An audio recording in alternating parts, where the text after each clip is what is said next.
안녕하세요. 자, 조직사회학 첫 번째 강의를 시작하도록 하겠습니다. 자, 오늘은 수강시청 정정 이후에 실질적으로 첫 번째 강의이기 때문에 간단하게 조직이라고 하는 게 어떤 건지, 조직사회학에서 이 조직이라고 하는 거를 어떤 사회학적 관점을 가지고 바라보고 있는지, 그래서 조직과 사회라고 하는 이 두 가지 개념을 가지고 조직이라고 하는 거를 살펴보도록 하겠습니다. 자, 이 현대사회라고 하는 거는 우리가 여러 가지 개념으로 규정을 하고 있어요. 산업사회, 정보사회, 무슨 자본주의, 뭐 이런 얘기를 하는데, 우리가 이제 또 하나 중요한 규정이 뭐냐면, 현대사회의 특징 중에 하나가 조직이 중심이 된 사회다라는 겁니다. 자, 우리가 이제 여기 보시면 사회학에서 개인과 집단과 구조라고 하는 세 가지 틀을 가지고 사회 현상을 분석을 하고 있죠. 그런데 이 개인과 집단과 구조라고 하는 세 가지 수준 중에서 집단과 구조의 사이에 조직이라고 하는 게 있어요. 어떻게 보면 집단의 대부분은 조직이다라고 보셔도 되는 겁니다. 그래서 집단을 조직으로 보는 이유는 뭐냐면 우리가 조직이 아닌 집단도 있지만 대부분의 경우에는 우리가 대부분의 집단은 조직이라는 형태를 띠고 있다. 그럼 집단과 조직이 어떻게 다르냐? 이걸 이제 알아야 되는데 그건 이제 조금 이따 설명을 드리도록 할게요. 그래서 현대 사회를 조직 사회라고 얘기를 하시는 분들도 굉장히 많이 있습니다. 그 이유는 그만큼 개인의 일생에 있어서 조직이 차지하는 비중이 굉장히 크다. 그리고 앞으로 점점점 더 커질 것이다. 왜냐하면 예전에는 이 개인이 태어나가지고 죽을 때까지 보면 조직을 거치지 않는 경우가 많이 있었어요. 집에서 산파를 통해서 출생을 하고, 그 다음에 학교도 대부분 안 다니고, 그 다음에 뭐 장사나 농사를 짓고 뭐 이렇게 하는 경우가 많았는데, 이제 갈수록 모든 게 다 태어날 때도 병원에서 태어나고, 그 다음에 집에서 잠깐 모유 수유를 하거나 뭐 우유를 먹거나 이렇게 하다가 뭐 요새는 어린이집에 가는 경우도 많고 유아원, 유치원 이렇게 해가지고 일찍부터 조직이라고 하는 거를 개인들이 경험을 하게 됩니다. 자, 그래서 갈수록 조직이라고 하는 게 이제 훨씬 더 중요해지고 있기 때문에 자, 그러면 우리가 대부분의 일생을 보내는 그 조직이라고 하는 게 무엇인가를 아는 거는 우리가 이제 사회 현상을 파악하는 데 있어서 굉장히 중요하다. 자, 그러면 세 가지 질문을 한번 드려볼게요. 여기 이제 첫 번째는 뭐냐면 내가 속한 조직이 뭐가 있나를 한번 여러분들이 한번 생각을 해보세요. 내가 현재 어떤 집단 속에 있는데 그 집단 중에 조직이라고 할 만한 게 뭐가 있나. 대표적으로 여러분들 지금 대학교에 속해 있기 때문에 대학교도 조직이 되는 거죠. 그 다음에 두 번째로는 나는 왜 그 조직에 속해 있는가. 굳이 조직에 내가 속하지 않을 수도 있는데 내가 왜 조직에 속해 있는가. 내가 왜 대학교에 왔는가. 내가 왜 교회를 다니는가. 이런 거를 한번 생각을 해보시고 세 번째로는 자 그럼 조직이라고 하는 거는 결국 개인이 모여서 만들어진 건데 개인은 왜 조직을 만들까? 무엇을 위해서? 이게 사실은 우리가 이 조직과 관련해서 생각해 봐야 되는 기본적인 세 가지 질문입니다. 그 조직 사회학이라고 하는 거는 이 세 가지 질문에 대해서 보다 더 구체적인 답을 제시를 하는 거예요. 자, 여기 보시면 이제 조금 전에 개인의 일생에서 조직이 차지하는 비중이 굉장히 중요하다라고 말씀을 드렸는데 제가 한번 쭉 써봤어요. 태어났을 때부터.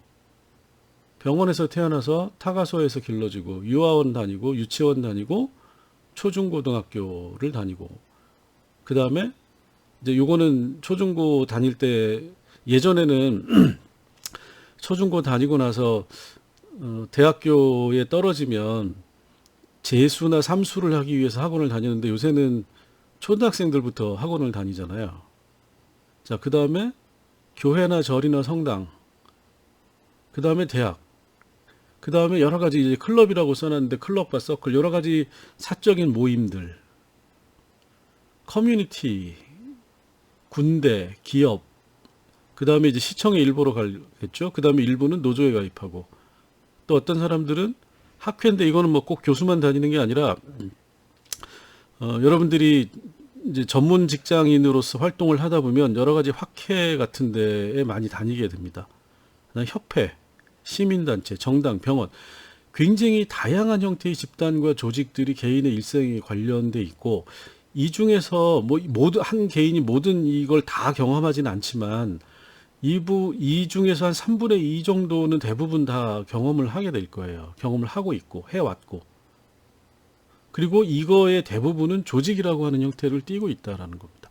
그러면 쉽게 얘기하면 태어나서 죽을 때까지 조직을 거치지 않고는 이제는 더 이상 개인이 자기의 삶을 온전하게 살아가기 힘든 세상이 됐다라는 겁니다. 그리고 이런 경향성은 앞으로도 훨씬 더 강화될 것이다. 자, 그러면 당연히 내가 내 삶의 상당 부분을 관여하게 되는 조직이라고 하는 게 이렇게 중요하면 이 조직이 뭐고 어떤 의미를 갖는가를 생각해 볼 필요가 있겠죠. 그게 이제 조직 사회학의 기본적인 성격인 겁니다.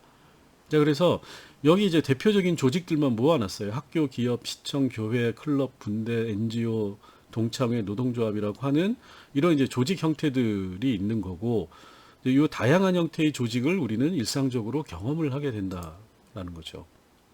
자, 그러면 자, 현대 사회는 그런 의미에서 조직 사회인데, 조직이라고 하는 게 그럼 뭐냐, 어떻게 등장을 했느냐라고 하는 거를 우리가 좀 살펴볼 필요가 있을 것 같아요. 자, 이 조직이라고 하는 거는 기본적으로 개인이 모여서 집단을 만들고 그 집단의 일정한 형태의 공식적 내지 비공식적인 규칙을 만들게 되면 조직이 만들어지는 겁니다. 즉, 조직은 누가 만드느냐? 개인이 만드는 거예요. 그리고 그 조직이 만들어져서 규모가 커지면 내부적인 분화가 일어나게 됩니다. 분화라고 하는 거는 조직의 모양이 좀 더 섬세해진다라는 거죠. 그리고 어느 정도 분화가 이루어지면 그대로 조직이 굴러가고, 그러다가 다시 규모가 커지면 또 분화가 일어나고, 어느 정도 분화가 이루어지면 또 다시 일상화가 돼서 또 유지되고, 이런 식으로 조직이 지속적인 변동, 변화의 과정을 겪으면서 유지된다라는 겁니다. 자, 그러면 그러니까 이런 형태의 조직이 언제 등장을 했느냐? 우리가 항상 뭐든지 언제 시작됐느냐를 찾아 올라가면 오스트랄로피테쿠스가 동굴 속에서 모여 살던 때부터 시작이 되는데, 이제 그런 얘기 빼고 현대적인 의미에서의 조직이라고 하는 게 언제 등장을 했느냐? 생각 밖으로 오래되지 않았다라는 겁니다. 산업화와 근대 조직의 등장이라고 이제 적어놨는데, 산업화 이후에 현대적인 의미의 조직들이 등장을 하기 시작을 한다라는 거예요. 결국 자본주의와 더불어서 근대적인 형태의 조직이 등장을 하게 되고, 이 근대 조직의 등장에는 뭐가 있느냐? 근대 국가, 여기 이제 근대 국가라고 적어놨는데 현대 국가라고 생각을 하시면 됩니다. 그러니까 자본주의적인 산업화에 이어서 과정에서 근대 현대 국가라고 하는 게 현대적인 조직의 형태로 등장을 하게 되고, 그 현대적인 조직의 형태로 등장한 국가와 더불어 다양한 형태의 현대적 조직들이 등장하게 됐다, 이렇게 생각을 하시면 돼요. 자, 그 다음에 이제 근대 국가는 결국 절대주의 국가가 왕권을 강화하기 위해서 만든 거고, 왕권을 강화하기 위해서 근대 국가를 형성시키는 과정에서 뭐가 발달하느냐? 대표적인 근대 조직의 형태로 관료제라고 하는 게 등장을 했다. 그리고 이 관료제라고 하는 게 모든 조직의 원초적인 형태가 됐다라는 겁니다.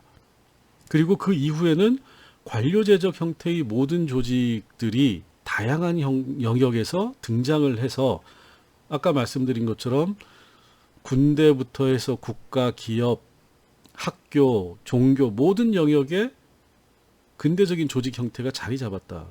이렇게 생각을 하시면 됩니다. 자, 그래서 여기 보시면 역사적으로는 이제 당연히 예전부터 이제 군대라고 하는 조직이 있었고, 군대라는 조직의 특징이 뭐죠? 규율이 있는 거잖아요. 그러니까 단순한 집단이 아니고 개인이 모여서 집단을 만든 것 중에서 가장 먼저 규율이라고 하는 내부적인 규칙 체계가 등장한 게 군대 조직이고, 그 다음에 이제 종교 조직이고, 그런 원칙들이 행정 조직, 관료제라고 하는 형태로 근대 이후에 출범을 했고, 이 행정 조직에서 만들어진 원칙들이 기업 조직에 그대로 적용이 되고, 최근에는 결사체 조직까지 이런 원칙들이 적용되고 있다. 자, 그래서 군대, 종교, 행정, 기업, 결사체라고 하는 형태로 조직이 발전해 왔다. 그리고 이 조직의 형태가 기본적으로는 관료제적 형태라고 하는 것을 가지고 있지만 전부 다 다른 방식으로 작동한다라는 겁니다. 자, 그러면 이 조직의 관심이라고 하는 거는 뭐냐면, 조직사회학은 우리가 일생의 대부분을 보내게 되는, 일생을 통해서 다양한 형태의 조직을 경험하게 되는데, 그 다양한 형태의 조직을 어떤 방식으로 조직사회학에서는 접근하고 분석하느냐라는 거예요. 그래서 여기 보시면 크게 보면 한 5가지 정도로 영역을 우리가 생각해 볼 수 있어요. 근데 이건 여러분들이 배우지 않아도 그냥 생각을 하면 누구나 당연한 이 정도는 중요한 영역이라고 할 수 있겠구나라고 생각을 하실 수가 있을 거예요. 자, 첫 번째로는 당연히 조직의 형성이죠. 아까 3가지 질문 중에 첫 번째입니다. 조직은 왜 만들어지느냐? 자, 그래서 여기 조직 형성과, 이걸 이제 조직이 왜 만들어지느냐라고 하는 거를 우리가 조직의 형성이라고 얘기를 하는데, 여기에는 이제 조직의 건설, 조직을 새로 만드는 것, 조직의 합병, 조직을 합치는 것. 자, 조직을 합치면 어쨌든 새로운 조직이 나오는 거죠. 그리고 더 나아가서는 이게 결국은 조직의 변동이라고 하는 영역이 되는 겁니다. 조직의 형성과 변동이 되는 거죠. 그 다음에는 조직의 구조예요. 이렇게 해서 조직이 만들어졌는데 그 조직이 어떤 모습을 하고 있느냐라는 겁니다. 군대 조직, 관료 조직, 기업 조직, 결사체 조직, 종교 조직, 전부 다 구조를 갖지만 그 구조의 형태는 다르게 된다. 심지어는 기업 조직이라고 하는 것도 기업마다 다른 형태의 조직 구조를 가지고 있다는 거예요. 그래서 이 조직 구조는 주로 조직의 유형과 관련이 되어 있는 겁니다. 자, 그 다음에는 조직이 어떻게 운영되느냐라는 거죠. 어떻게 관리되느냐, 어떻게 유지되고 존속되느냐. 자, 그러면 이 조직 운영이라고 하는 영역은 크게 보면 2가지로 나뉘는데, 하나는 조직의 목표가 뭐냐. 자, 조직을 운영한다라고 하는 거는 목표가 있어야지 그 운영의 방식이 달라질 수 있는 거죠. 그래서 조직의 목표가 뭐냐.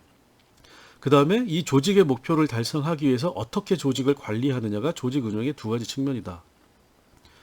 그 다음에 이제 조직의 변동은 조직이 만들어져서 구조가 형성이 되고 일정한 형태로 조직 목표를 달성하기 위해서 운영이 되는데, 그 운영의 과정에서 조직이 조금씩 변화한다라는 거예요. 그래서 조직이 어떤 행동을 하느냐라고 하는 거하고 조직의 변화가 나타나는 데 있어서 어떤 식의 조직이 학습을 하느냐, 즉 경험을 통해서 조직이 어떻게 조금씩 스스로를 바꿔가느냐라고 하는 겁니다. 그게 이제 조직 변동이고, 그 다음에 이제 조직 생활이라고 하는 거는 조직의 구성원, 개인들이 조직 내에서 어떤 관계를 가지고 그 관계를 유지시켜 가느냐라는 겁니다. 자, 그래서 이 조직 사회학이 조직에 대해서 갖는 관심은 크게 보면 5가지 영역으로 구분이 되는데, 하나는 조직이 왜 만들어지느냐, 조직이 어떤 모습을 띠고 있느냐, 조직은 어떻게 운영되느냐, 조직은 어떻게 변화하느냐, 그 다음에 조직 내에 있는 개인들은 어떻게 살아가느냐라고 하는 5가지 영역이 조직 사회의 핵심적인 관심 영역이라고 보시면 됩니다. 자, 조직 이론의 시조는 아까 이제 관료제라고 얘기를 했는데, 관료제는 예전에 군대나 종교 조직을 통해서 이제 움직여온 조직의 운영 원리였는데, 그거를 이론적으로 체계화하고 핵심적인 특징을 뽑아낸 사람이 막스 베버예요. 그래서 이제 막스 베버는 이 행정학이나 경영조직론에 있어서도 굉장히 중요한 사람으로 취급이 되고 있어요. 자, 그래서 막스 베버가 이 관료제라는 얘기를 하는데, 이 관료제를 통해서 조직을 얘기할 때 이걸 어떻게 설명하냐면, 조직이라고 하는 거는 의도적으로 만들어져서 지속적으로 활동하는 체계가 바로 조직이다라고 얘기를 하고 있습니다. 자, 여기서 중요한 거는 의도적이다. 이거 뭐죠? 개인들이 특정한 목적을 달성하기 위해서 만들었다라는 거예요.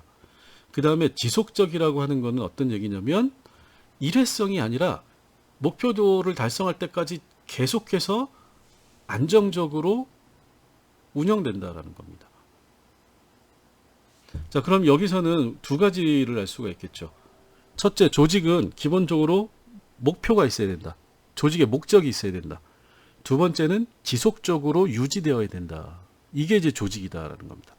자, 그러면 다르게 얘기하면 여기에 해당되지 않는 거는 조직이 아니다라고 보면 되겠죠. 자, 그럼 어떤 게 조직이 아닌 거죠? 집단인데 목적이 없는 집단. 예를 들어서 동창회, 모임. 그냥 우리 한번 모이자. 이렇게 되는 거죠. 그거는 조직이라고 보지 않는다라는 겁니다. 그 다음에 지속적인 활동 체계, 지속적이다라고 하는 건 뭐죠?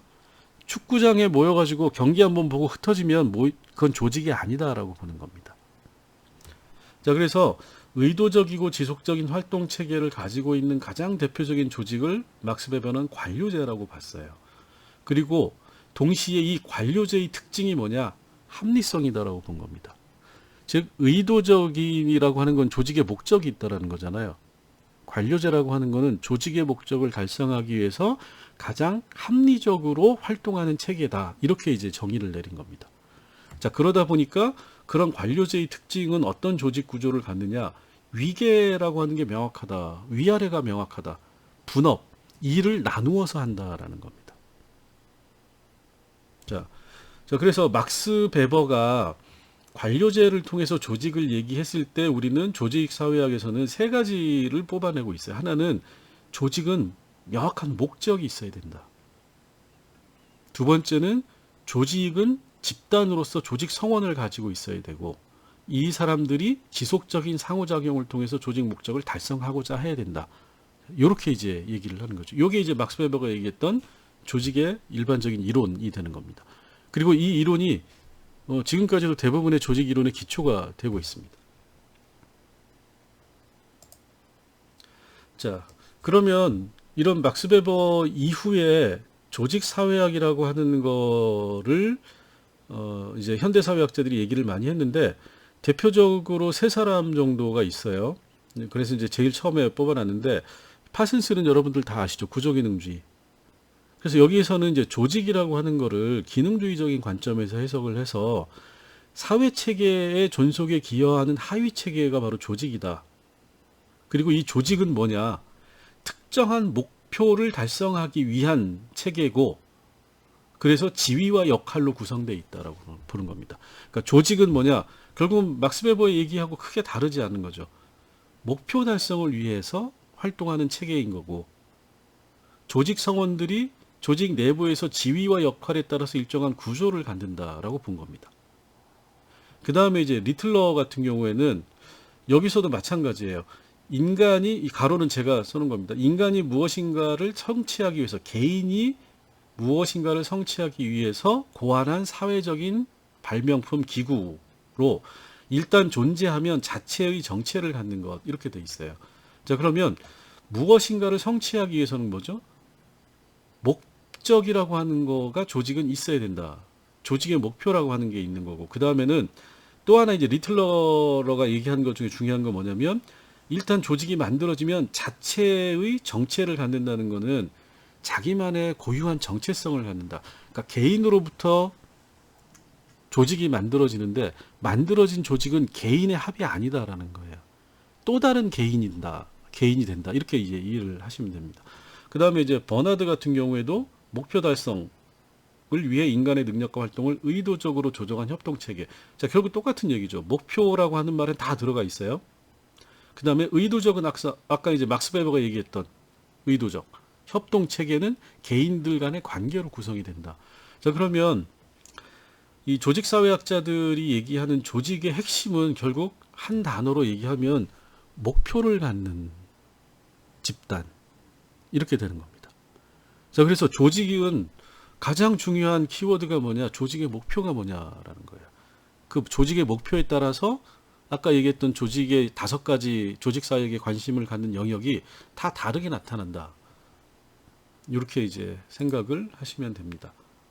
자, 그 다음에 여기 보면 약간 이제 여기는 다르게 이해를, 그러니까 실버만이라고 하는 사람은 문제 해결을 지향하여 동기부여된 사람들이 만들어내는 과정으로 본 건데, 이거는 뭐냐면 목표를 지향을 한다라는 건 동일하지만 조직은 그 자체가 과정이다라는 거예요. 사람들의 지속적인 상호작용을 통해서 유지되는 어떤 사회적인 고안물이다 이렇게 본 거고, 막스 같은 경우에는 이제 약간 다르게 본 거죠. 통제와 계급 갈등이 일어나는 장소다.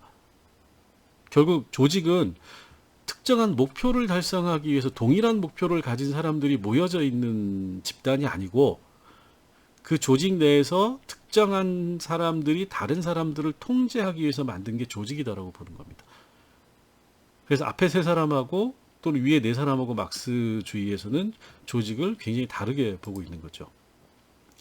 자, 그러면 앞에서 이제 기본적인 조직의 정의를 살펴봤는데, 우리가 이제 그 여러 학자들이 얘기한 조직의 개념, 정의를 놓고 일반적인 정의를 한번 이끌어내 보면 요 4가지 정도가 모든 사람들이, 뭐 대부분의 사람들이 얘기를 하는 거예요. 첫 번째는 조직은 뭐냐?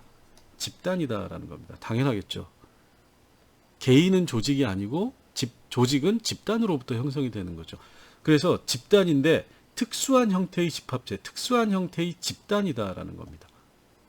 근데 여기서 중요한 건 어쨌든 집단이기 때문에 개인들이 이제 조직에서는 의미를 갖는다. 그 다음에 2번째로 조직에 있어서 중요한 게 뭐냐? 목적이다. 이건 모든 사람들이 공통적으로 얘기를 하는 거죠. 조직은 목적이 있어야 된다. 목적이 없는 건 조직이 아니다라는 겁니다.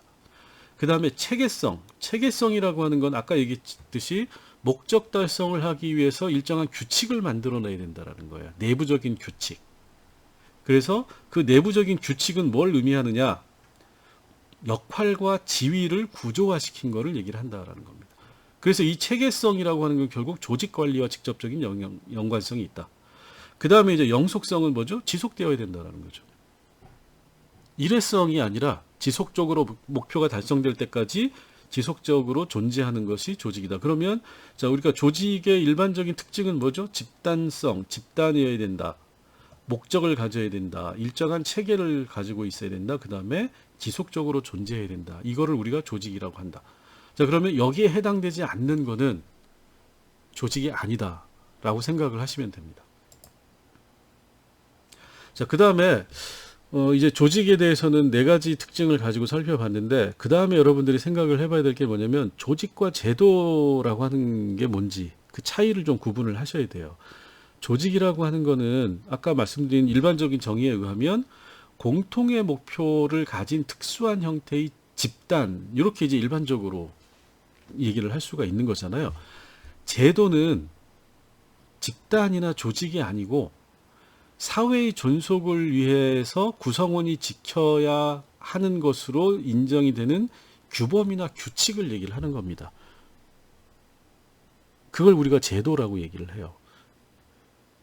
자, 근데 조직과 제도가 유사한 형태를 가지고 있지만 의미하는 바가 달라요. 그래서 여기는 개인들의 집단을 얘기를 하는 거고, 조직은, 제도는 규칙을 얘기를 하는 거다. 이렇게 이제 구분을 하시면 되고, 예를 들어서 우리가 교육제도와 교육조직을 얘기를 하는 거죠. 교육제도라고 하는 거는 한 사회가 유지되기 위해서 필요한 일정한 규칙이에요. 그래서 모든 사람들이 사회화를 하기 위해서는 어떻게 되느냐? 일정한 조직, 교육이라고 하는 거, 제도와 관련된 조직을 거쳐야 된다. 자, 그럼 교육제도라고 하는 거는 나이가 몇 살이 되면 초등학교에 들어가야 되고, 또 일정한 초등학교를 마치면 중학교에 가야 되고, 이걸 교육제도라고 하는 겁니다. 자, 그러면 교육과 관련된 교육 조직은 뭐냐? 이 규칙에 따라서 그 규칙을 실제로 시행하는 인간 집단, 이렇게 되는 겁니다. 자, 그래서 교육제도를 구성하는 교육 조직은 뭐냐? 초등학교, 중학교, 고등학교, 대학교, 학원, 이걸 우리가 교육 조직이라고 얘기를 하는 겁니다. 자, 시장 제도라고 하는 건 뭐냐면 사람들이 자기 생존을 위해서 물질적인 자원들을 생산해내고 분배시켜주는 일정한 형태의 규칙을 얘기를 하는 거죠. 시장 제도라고 하는 그게 시장이라고 하는 사람들이 물건을 특정한 공간에서 사고 파는 거를 통해서 자기의 물질적인 생활을 영위해 나가도록 하는 거죠. 자, 그러면 이 시장 제도가 구체화된 조직은 뭐가 있죠? 시장에서 물건을 만드는 구체적인 형태의 집단은 기업이 있는 거고, 노조가 있는 거고, 소비자 단체가 있는 거고, 이런 것들을 우리가 시장 제도에 속하는 시장 조직이라고 얘기를 하는 겁니다. 그 다음에 종교라고 하는 건 뭐죠? 내가 마음의 평안을 얻기 위해서 또는 특정한 절대적인 존재에 대한 믿음을 갖는 거를 얘기를 하는 거죠. 이걸 우리가 종교의 제도라고 하는 거죠. 자, 그럼 종교 제도와 관련된 구체적인 조직이라고 하는 거는 자, 교회나 성당이나 절은 구체적인 조직이 되는 겁니다. 자, 그래서 모든 사회는 일정한 제도가 있고 그 제도에 따라서 조직이라고 하는 게 만들어져 있어요. 그래서 우리가 관심을 갖는 거는 이 제도보다는 조직이라고 하는, 이 제도는 보다 더 상위의 개념으로 전제되어 있는 거고, 이 제도를 수행하기 위해서 만들어지는 구체적인 인간들의 집단으로서의 조직 하나하나를 우리는 관심을 갖는 거다, 이렇게 생각을 하시면 됩니다. 자, 그래서 조직 유형을 우리가 이제 크게 분류를 하면 조직 일반이 있어요. 이거 이제 사회학의 조직 사회학에서 관심을 갖는 거고, 조직 일반은 모든 형태의 조직을 다 관심을 갖는 겁니다. 자, 그런데 일부 다른 사회학 학문에서는 전체 조직에 대한 관심이라기보다는 특정 형태의 조직에만 관심을 가져요. 물론 조직 일반이 기초가 되겠죠. 그런데 예를 들어서 행정학에서는 행정조직, 관료제적인 행정조직만 관심을 갖습니다. 경영학에서는 다른 거는 관심 없어요. 기업 조직에만 관심이 있어요. 자, 그럼 어떻게 되나요?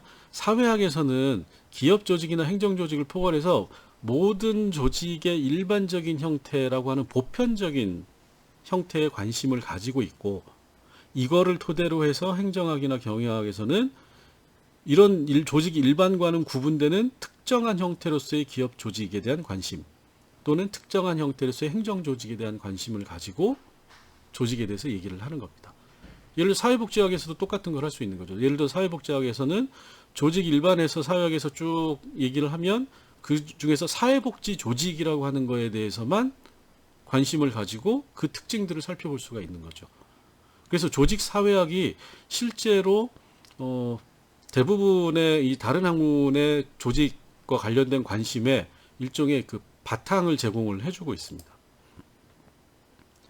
자, 이 조직 이론과 관련해 가지고 조직 사회학에서는 우리가 이제 사회학 이론을 간단하게만 설명을 드리면, 왜냐하면 고전 사회학에서 얘기하는 조직이라고 하는 거는 굉장히 추상적이고 아주 보편적인 그 분화되지 않은 형태의 조직만을 얘기하기 때문에 현대 조직을 얘기하기에는 굉장히 이렇게 뭐랄까 시사점은 있지만 이것만 가지고 현대 조직을 이해하기는 굉장히 어렵다라는 거예요. 그래서 간단히 그냥 살펴보면 꽁트나 스펜서나 듀르켄 같은 경우도 뭐냐, 우리가 현재 살고 있는 현대 이 산업자본주의 시대의 핵심적인 행위 주체로서 조직이라고 하는 걸 얘기했다, 이 정도를 그냥 생각을 하시면 됩니다. 그래서 꽁트 같은 경우에는 근대 사회로의 이행에 있어서 사회경제적 진보의 추동체로서 과학적 조직체라고 하는 거가 중요하다라고 본 거고, 스펜서도 마찬가지로 공동체 사회에서 이익 사회로의 변화, 이익 사회가 이제 산업자본주의를 얘기를 하는 겁니다.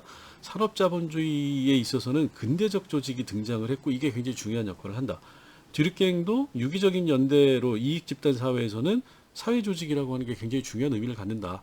이렇게 이제 고전 사회학자들이 이 조직의 중요성에 대해서 굉장히 주목을 했다라고 하는 정도로만 이해를 하시면 될 것 같아요. 자, 그 다음에 이제 중요한 게 조직의 유형이라고 하는 거예요. 자, 그러면 이 조직의 유형은 학자마다 굉장히 많은 유형이 있어요. 그래서 여기 이거를 여러분들이 다 외우거나 뭐 하실 필요는 없고, 다만 어떤 기준을 가지고 조직의 유형을 구분을 했을까, 그리고 이제 여기는 이제 사회학자들이 주로 얘기하는 거기 때문에 모든 형태의 조직들을 어떻게 구분을 할까라고 하는 데 초점이 있는 겁니다. 근데 이제 경영학이나 이런 데서 하는 경영조직론은 당연히 기업조직만을 가지고 유형을 구분하겠죠.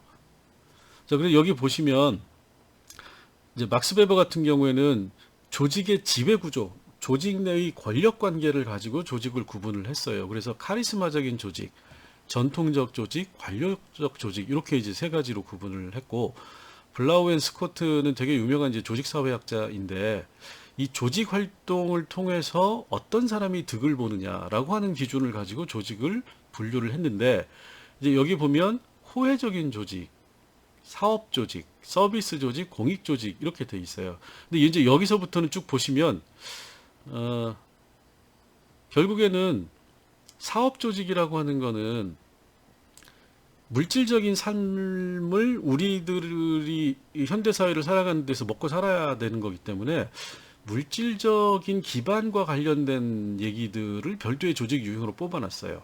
그래서 사업 조직이라고 하는 거고, 그 다음에 공적인 생활과 관련된 조직, 이게 이제 관료제적 조직이 되겠죠. 공무원, 뭐 공공기관.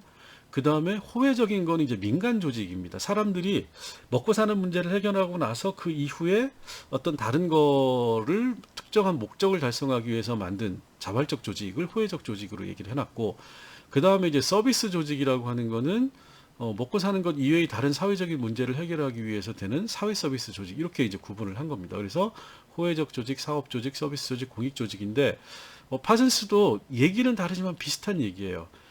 이거 파슨스는 보다 직접적으로 조직이 어떤 목적을 추구하느냐에 따라서 조직의 유형을 구분해놨는데 경제 조직, 정치 조직, 통합 조직, 체계 유지 조직 AGIL 이거 구조기능주의에서 얘기한 그 틀을 그대로 가져다가 이 조직에게 적용을 한 겁니다. 그 다음에 이제 카츠 앤 칸이라고 하는 사람은 이 조직의 수행 기능, 어떤 기능을 수행하느냐에 따라서 이제 이건 사회적으로 결국 사회에 어떤 기능을 하느냐, 어떻게 기여하느냐라고 하는 걸 기준으로 한 거죠. 물질적인 삶과 관련된 생산 경제 조직, 사회를 유지시켜주는 체제 유지 조직, 그 다음에 사회에 적응하기 하는 걸 도와주는 적응 조직, 그 다음에 사회를 관리하는 관리와 정치 조직 이런 식으로 구분을 해놓은 겁니다. 그래서 어떤 기준을 가지고 얘기를 하느냐에 따라서 이 조직의 유형은 굉장히 달라요. 근데 뭐 이거를 여러분들이 다 외우실 필요는 없고 다만 여기 이제 여러분들이 좀 이제 그 생각해 보셔야 될 거는 어떤 기준이냐, 권력을 기준으로 조직의 목표를 조직의 기능을 중심으로 이렇게 해서 구분을 하고 있다 생각을 하시면 됩니다. 이것도 이제 마찬가지인 거죠. 그래서 엣지오니 같은 경우에는 조직의 통제 방식과 수능 양식, 그래서 강제적 조직, 공리적 조직, 규범적 조직 이렇게 구분을 해놨고, 웨스트롬과 사마하 같은 경우에는 이제 전일제냐 수익성을 추구하는, 이건 이제 굉장히 기업의 관점이 많이 들어있는 거죠. 그래서 관료 조직과 산업 조직, 이거 이제 같은 얘기입니다. 산업 조직은 경제 조직, 자발적 결사체. 그 다음에 이제 뭐 번스 앤 스토커라든가 캐스텐 로젠바이키라든가 이런 사람들이 이제 조직 구조의 특성 또는 뭐 조직 환경, 목표, 기술, 활동 체계의 종합적 특성에 따라서 이거 나눴는데, 요거는 여러분들이 뭐 시험 준비를 하는 게 아니라면 굳이 뭐 외우실 필요는 없어요. 다만 이런 식으로 굉장히 다양한 형태의 조직 유형이 존재하는데 요거를 가만히 다 이렇게 하나로 뭉뚱그려서 보면 결국은 조직 유형이라고 하는 게 경제적 조직이 있고, 그 다음에 사회를 존속시키기 위해서 필요한 관료제적 조직이 있고 행정 조직이죠. 그러니까 경제 조직, 행정 조직, 그 다음에 민간 조직, 자발적으로 사람들이 자신들의 문제를 해결하기 위해서 또는 자신들의 어떤 특정 목적을 추구하기 위해서 만든 조직, 결사체. 그럼 세 가지 정도로 우리가 구분할 수 있다라는 겁니다. 그래서 경제적 조직, 관료적 조직, 행정 조직, 그 다음에 사회적 조직. 이렇게 그냥 이해를 하시는 게 여러분들은 편할 거예요. 자, 그럼 이 세 가지 조직 중에서 현대사회에서 가장 중요한 조직이 뭘까요? 경제적 조직이죠.